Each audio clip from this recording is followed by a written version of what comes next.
Assalamualaikum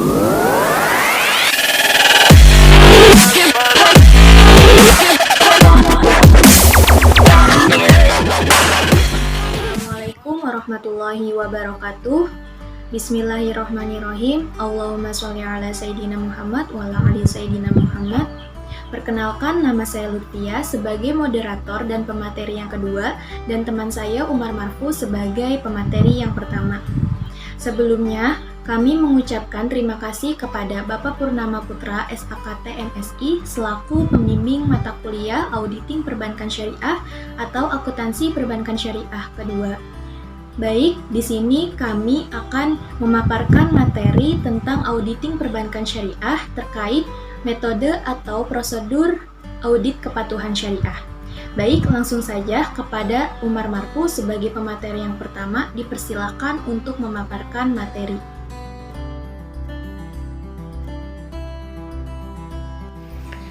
Bismillahirrahmanirrahim. Assalamualaikum warahmatullahi wabarakatuh. Alhamdulillah, pada pertemuan kali ini dan pada video kali ini saya sebagai mahasiswa Unisma Bekasi dalam prodi perbankan syariah, saya akan menjelaskan beberapa aspek-aspek dalam audit kepatuhan syariah. Nah, yang pertama yaitu pengertian audit kepatuhan syariah. Secara harfiah, makna kepatuhan syariah atau syariah compliance dalam bank syariah adalah penerapan prinsip-prinsip Islam, syariah dan tradisinya dalam transaksi keuangan dan perbankan dan bisnis yang lain yang terkait. Nah, syariah compliance adalah salah satu indikator pengungkapan Islam untuk menjamin kepatuhan bank Islam terhadap prinsip syariah. Hal itu berarti syariah compliance sebagai bentuk pertanggungjawaban pihak bank dalam pengungkapan kepatuhan bank terhadap prinsip syariah. Nah, ada menurut pendapat dari Adrian Stedi yang memaknai bahwa kepatuhan syariah secara operasional adalah kepatuhan kepada fatwa DSN MUI. Karena fatwa DSN MUI merupakan perwujudan prinsip dan aturan syariah yang harus ditaati dalam perbankan syariah. Jadi pada intinya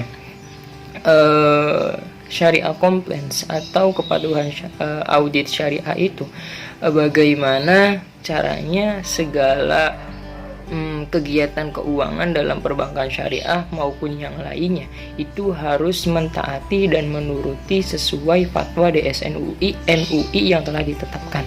Nah, ada arti penting kepatuhan syariah. Arti pentingnya bagi pelaksanaan fungsi intermediasi bank, terimplikasi pada keharusan adanya pengawasan terhadap pelaksanaan kepatuhan tersebut. Menurut Ilhami, pengawasan terhadap kepatuhan syariah merupakan tindakan untuk memastikan bahwa prinsip syariah yang merupakan pedoman dasar bagi operasional bank syariah telah diterapkan dengan tepat dan menyeluruh. Jadi, alhamdulillah menurut Ilhami, semua landasan yang sudah difatwakan oleh DSN MUI, kegiatan keuangan syariah itu sudah berlandaskan dengan fatwa DSN MUI. Itu landasan audit kepatuhan syariah. Apa sih landasan audit kepatuhan syariah? Jadi ada beberapa landasan hukum yang mengenai bagaimana sih landasan hukum mengenai kepatuhan syariah dan bagaimana fatwa DSN MUI itu diambil dalam memutuskan untuk kepatuhan syariah.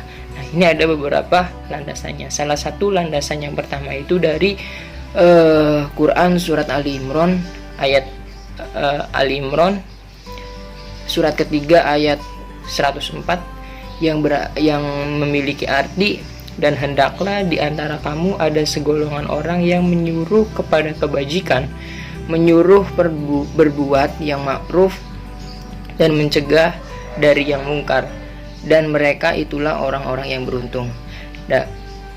Ada landasan yang kedua yaitu dalam Quran surat Fussilat surat ke-41 ayat 33 yang berarti, dan siapakah yang lebih baik perkataannya daripada orang yang menyuruh kepada Allah dan mengerjakan kebajikan dan berkata sungguh aku termasuk orang-orang muslim. Nah, kemudian makna dari dua ayat tersebut sudah cukup mewakili sebagai landasan syariah, bahwasanya penting sebuah pengawasan, evaluasi, saling mengingatkan dalam hal kebaikan.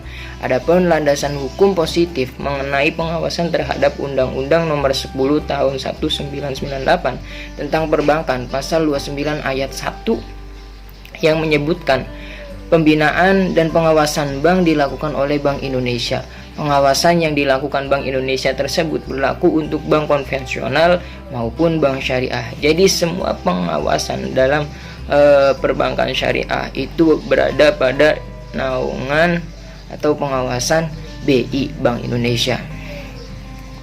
Nah, ada Undang-Undang Nomor 21 Tahun 2011 memiliki andil dalam hal pengawasan. Dalam undang-undang tersebut, pada pasal 5 dijelaskan bahwa OJK berfungsi menyelenggarakan sistem pengaturan dan pengawasan yang terintegrasi terhadap keseluruhan kegiatan di dalam sektor jasa keuangan. Dalam pasal selanjutnya, jelaskan pengaturan dan pengawasan yang dilakukan mengenai kelembagaan bank, kesehatan bank, aspek kehati-hatian bank, dan pemeriksaan bank.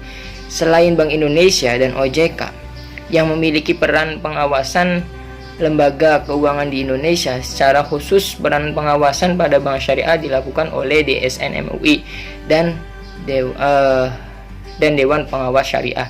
Jadi pengawasan tersebut itu hanya dilakukan oleh 3 lembaga, yaitu Bank Indonesia, kemudian OJK, Otoritas Jasa Keuangan, dan juga Dewan Syariah Nasional.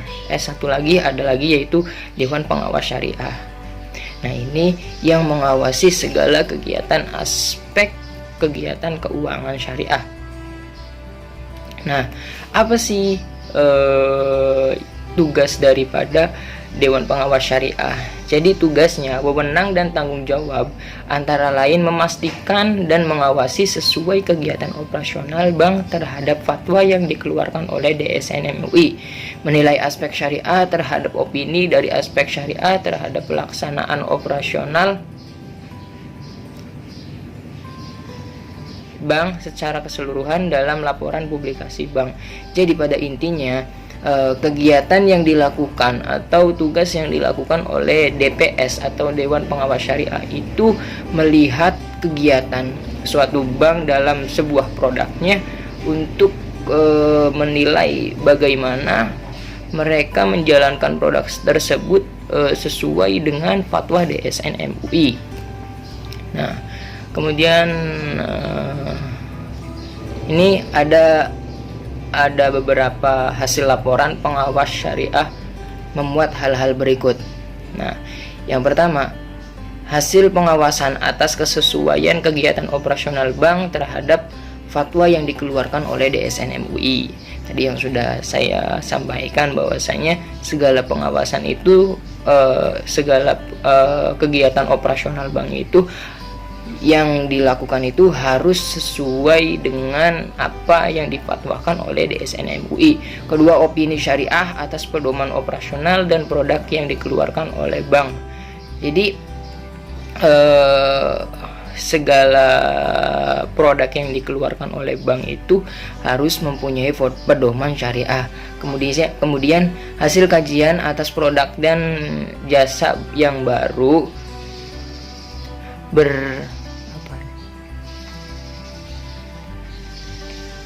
fatwa untuk diminta fatwa kepada DSN MUI.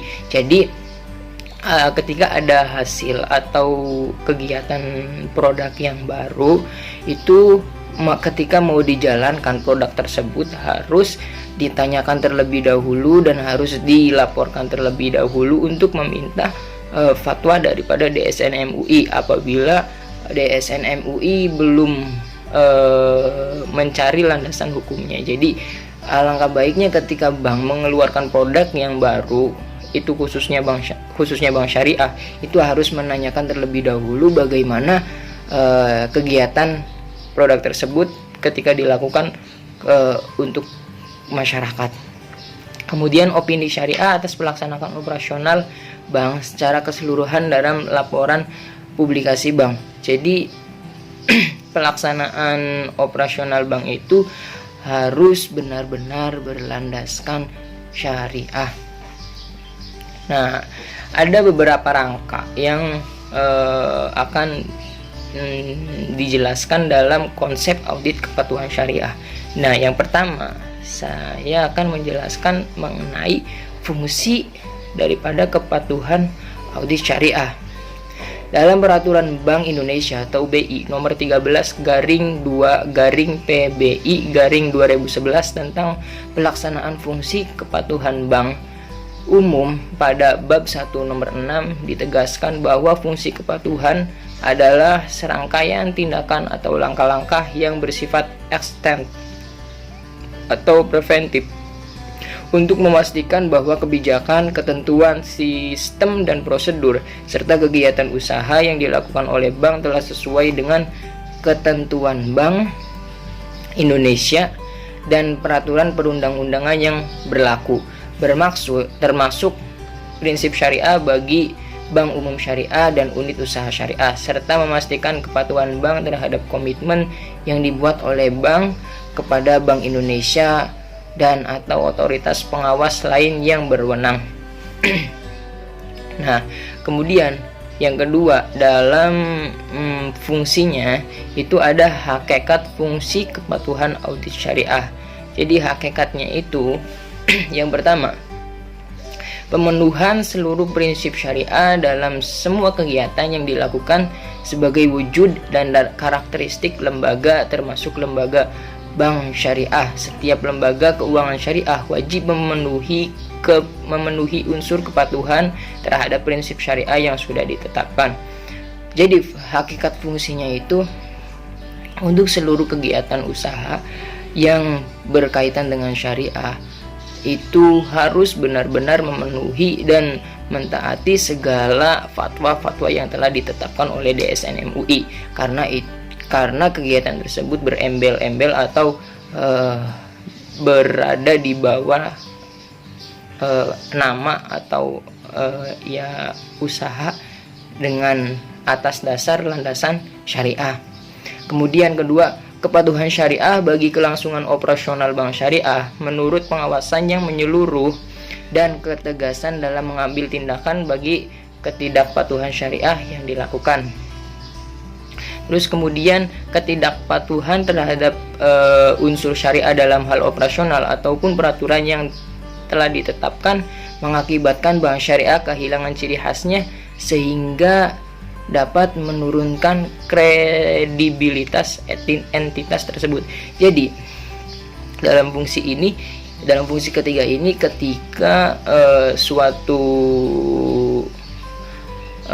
usaha syariah yang memiliki unsur atau landasan syariah kemudian mereka melanggar unsur tersebut atau melanggar kepatuhan tersebut akan menghilangkan dan mencoreng nama baik daripada kepatuhan syariah atau kredibilitas dari unsur syariah tersebut, sehingga masyarakat bisa tidak percaya dengan usaha syariah tersebut. Karena dalam basically kepatuhan syariah itu dengan landasan syariah itu harus benar-benar membawa nama baik syariah, karena nama baik syariah itu berkaitan dengan agama muslim atau agama yang kita anut. Jadi untuk memperbaikinya kita harus benar-benar mematuhi dan menjalankan sesuai dengan kepatuhan yang sudah ditetapkan oleh DSN MUI. Terus ketidakpatuhan terhadap prinsip syariah juga akan berdampak negatif pada citra bank syariah dan berpotensi untuk ditinggalkan oleh nasabah, potensi ataupun nasabah yang telah menggunakan jasa bank syariah sebelumnya. Jadi nih, akibat ketidakpatuhan daripada usaha syariah atau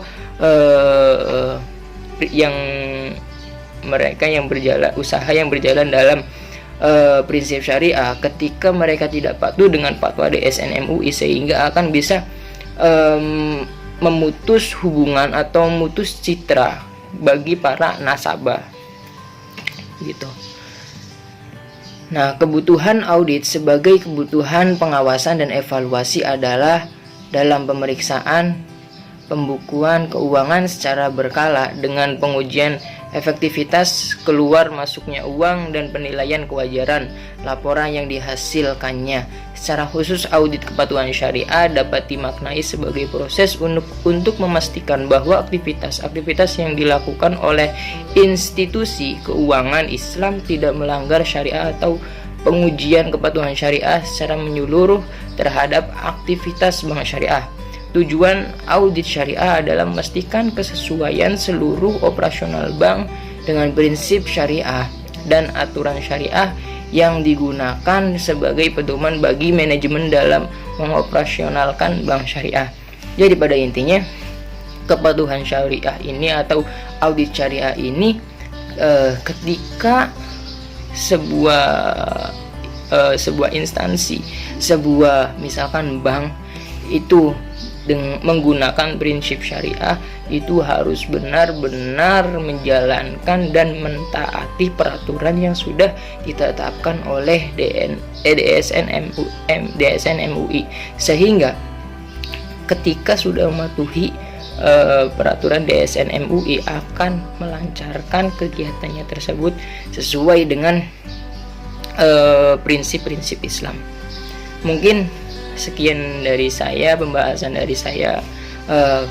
Ya, kemudian pada slide berikutnya akan dijelaskan oleh saudara kita yaitu Lutfia. Terima kasih. Terima kasih Umar Marfu. Di sini saya akan melanjutkan pemaparan materi, metode atau prosedur audit kepatuhan syariah. Yang pertama, karakteristik fungsi kepatuhan audit syariah. Karakteristik audit pada bank konvensional dan syariah memiliki perbedaan.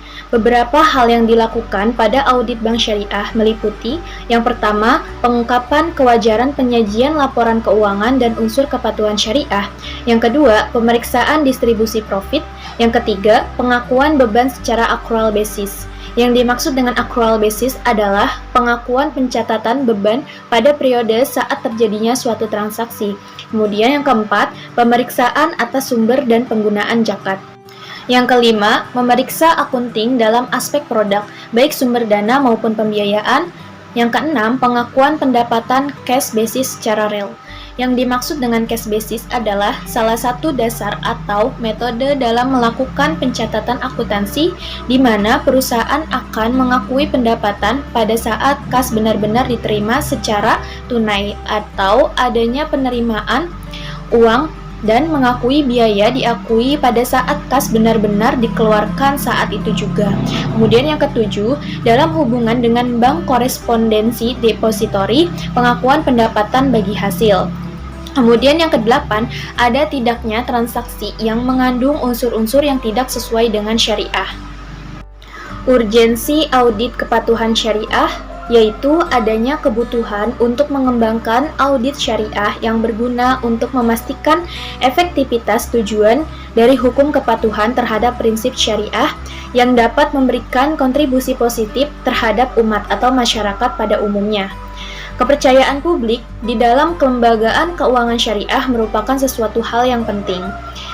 HAS atau Halal Assurance System merupakan salah satu urgensi dari audit kepatuhan syariah, di mana HAS menyediakan kebutuhan pengetahuan dan kesadaran publik yang dijamin oleh lembaga keuangan syariah tentang kehalalan seluruh aspek operasional dari produk dan kode etik sumber daya manusia di dalam pelaksanaan bisnis yang selayaknya patuh dengan prinsip syariah. HAS menilai signifikansi komitmen dari manajemen untuk melaksanakan transparansi atas aturan dan akuntabilitas yang berhubungan dengan kepatuhan terhadap syariah. Selanjutnya yaitu metodologi audit kepatuhan syariah. Metodologi audit kepatuhan syariah ada 5. Yang pertama, pendekatan prinsip halal dan haram, yaitu suatu pendekatan dengan melakukan observasi secara ketat kehalalan dan ketiadaan keharaman. Nah, jadi Pendekatan prinsip halal dan haram dalam praktiknya, prinsip-prinsip syariah melarang keras adanya prinsip bunga atau riba, ketidakpastian atau goror, judi atau maisir, dan komoditas terlarang seperti khomer dan babi. Melalui cara ini, pengguna akan dengan mudah membedakan antara perbankan syariah dan konvensional. Kemudian, pendekatan yang kedua yaitu pendekatan dokumentasi legal. Pendekatan dokumentasi legal yaitu suatu pendekatan dengan dokumen legal yang bertujuan untuk memberikan rasa aman dalam pelaksanaan transaksi. Kemudian yang ketiga yaitu pendekatan akad. Suatu pendekatan dengan mengetahui unsur halal dan haram dari instrumen keuangan yang ditentukan oleh legalitas akad atau kontrak Islami. Dalam kontraknya atau akadnya harus memenuhi 4 hal prinsip akad, yaitu pembeli dan penjual, harga, objek akad, dan ijab kabul. Kemudian, pendekatan yang keempat yaitu pendekatan maqasid syariah, yaitu suatu pendekatan dengan mempunyai tujuan dan arah hukum syariah. Kemudian, yang kelima yaitu pendekatan pelaporan keuangan. Pendekatan pelaporan keuangan yaitu pendekatan dengan laporan keuangan yang menyediakan informasi tentang kondisi keuangan, keadaan perusahaan, dan perubahan dalam posisi keuangan perusahaan. Selanjutnya yaitu standar penunjang proses audit. Standar penunjang proses audit yang pertama ada tujuan dan prinsip audit. Tujuan utama terletak pada laporan keuangan, disusun dalam semua hal material sesuai dengan prinsip syariah, peraturan dan standar akuntansi dan AAOIP, serta relevan dengan standar akuntansi nasional dan praktik di negara tempat lembaga keuangan beroperasi. Kemudian yang kedua yaitu laporan auditor. Auditor harus meninjau dan menilai kesimpulan yang diambil dari bukti audit yang diperoleh sebagai dasar untuk menyatakan pendapat atas laporan keuangan. Kemudian selanjutnya yaitu persyaratan audit manajemen. Istilah keterlibatan ditentukan dalam surat manajemen audit. Isi surat keterlibatan audit meliputi yang pertama, tujuan audit sebagai GSIFI per nomor 1, kemudian yang kedua, manajemen tanggung jawab sebagai per GSIF nomor 1, kemudian yang ketiga, representasi manajemen, kemudian lingkup audit, kemudian formulir laporan per GSIFI nomor 2, biaya, kemudian perjanjian syarat manajemen, dan hal-hal lain. Kemudian standar penunjang proses audit yang keempat yaitu audit berulang dan perubahan keterlibatan audit. Dalam kasus audit berulang yaitu auditor tersebut kembali diangkat. Klien harus sadar dan setuju mengenai semua perubahan yang dibutuhkan dalam persyaratan dan pelaksanaan audit. Jika auditor tidak setuju dengan klien, auditor harus menarik diri dari penugasan audit setelah mempertimbangkan keadaan yang relevan yang bisa merusak opini audit. Kemudian standar penunjang proses audit yang terakhir yaitu tanggung jawab auditor untuk mempertimbangkan penipuan dan kesalahan dalam audit laporan keuangan. Kemudian dalam metode atau prosedur pada audit kepatuhan syariah yaitu prosedur audit berkelanjutan atau CAP, yaitu Continuous Audit Procedure. CAP atau Continuous Audit Procedure atau prosedur audit berkelanjutan ada 3 tahapan. Yang pertama, Continuous of Monitoring and Auditing, yaitu pemantauan ini membantu memastikan kebijakan, prosedur, dan proses bisnis beroperasi secara efektif dan membantu pihak manajemen menilai efektivitas pengendalian internal. Kemudian tahap yang kedua yaitu Meta Control. Meta Control adalah tingkat kontrol ekstra sebagai sistem peringatan. Kemudian yang selanjutnya yaitu Independent and Objectivity, yaitu proses audit perlu dikonsep kembali sebelum menerapkan audit berkelanjutan. Oke, terima kasih kepada Saudari Lutfiyah yang sudah menjelaskan beberapa slide-nya mengenai karakteristik fungsi kepatuhan syariah sampai akhir. Semoga apa yang telah disampaikan oleh kita dan apa yang telah dipaparkan oleh kita pada slide-slide berikut, semoga kita bisa menjadi pemuda atau pemudi untuk kedepannya bisa lebih menjunjung tinggi derajat untuk memajukan prinsip syariah. Karena apa? Karena prinsip syariah itu merupakan pedoman untuk di dunia dan di akhirat, sehingga transaksi segala transaksi yang kita lakukan atau segala kegiatan atau muamalah yang kita lakukan di dunia ini bisa diterima nanti di akhirat. Kemudian apabila ada pertanyaan atau apabila ada sesuatu yang mau dikomentari atau mungkin ada yang disanggah, silahkan kita beri kesempatan pada penonton video ini pada kolom komentar, sehingga nanti kita akan menjawabnya pada pertemuan berikutnya. Terima kasih. Apabila ada kesalahan atau kekurangan, kita mohon maaf. Wallahul muwaffiq ila aqwamit thoriq. Wassalamualaikum warahmatullahi wabarakatuh.